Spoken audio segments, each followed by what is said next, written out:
সম্পূর্ণ ব্যতিক্রমধর্মী একটি official programme.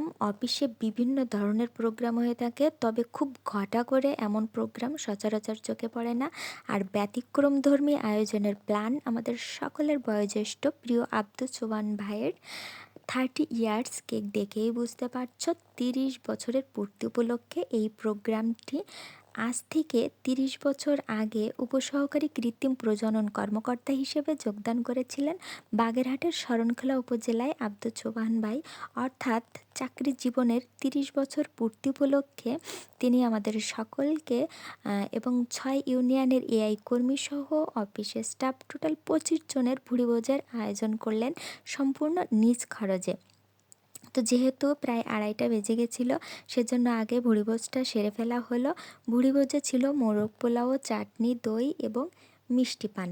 এরপর সোবহান ভাই স্যার সহ সহকর্মীদেরকে নিয়ে কেক কাটলেন। এই আয়োজনে বিশেষ অতিথি ছিলেন পূর্বের yellow doctor Mohammad Fazlul Karim sir.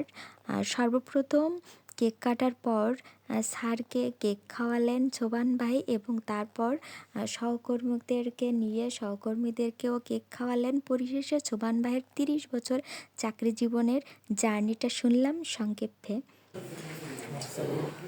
আমার আজকে 12 তারিখ জানুয়ারি মাসে 2025, ঠিক আজ থেকে 30 বছর আগে 12ই জানুয়ারি 1995 সালে সরকার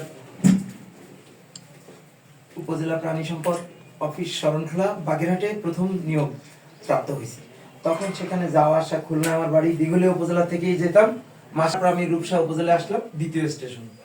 তারপরে তৃতীয় স্টেশন আমাদের মীর আহসানুজ্জামান, অনেকেই চিনবেন, ওনার সাথে পারস্পরিক বদলি হয়ে আমি রূপসায় গেলাম, জামিরায় গেলাম, আর উনি রূপসায় গেলেন। 3 নম্বর স্টেশন ফুলতলা। 4র্থ নম্বর স্টেশন হচ্ছে সিরাজদি খান শৈলকুপা জিনেদা। আর 4র্থ স্টেশন হলো জেলা প্রাণী সম্পদ অফিস। তখন আলকাতরা মিলের পেছনে আমাদের অফিস ছিল। আচ্ছা, ডিএফ মানে তখনকার কথা বলি। তা সুবান, তুমি আমাকে খাওয়াবো না? তা ঠিক আছে, কিছু কামাই করে নি। হ্যাঁ, 2130 টাকা বেতন পেতাম। সেই শরণখোলার কথা বলি।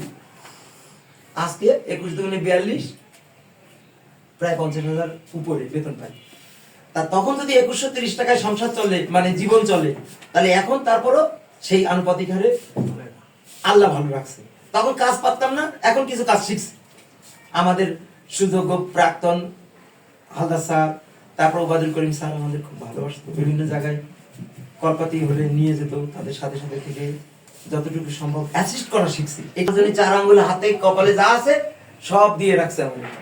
সর্বোপরি সবার কাছে আমার দোয়া, মানে প্রার্থনা থাকবে, বাকি জীবন আল্লাহ হায়াত কম রাখুক, কিন্তু যেটুকু আছে মানে শারীরিকভাবে যাতে সুস্থ হয়ে আমি মৃত্যুবরণ করতে পারি, শারীরিক সুস্থতার মাধ্যমে মৃত্যুবরণ করতে পারি। আমি যুগ যুগ বেঁচে থাকবো এই প্রার্থনা নয়, সুস্থতার সাথে যে কদিন আল্লাহ হায়াত রাখুক সে কদিনই যেন ভালো থাকি। এই ছাড়া কোনো দোয়া বা আবদার নেই।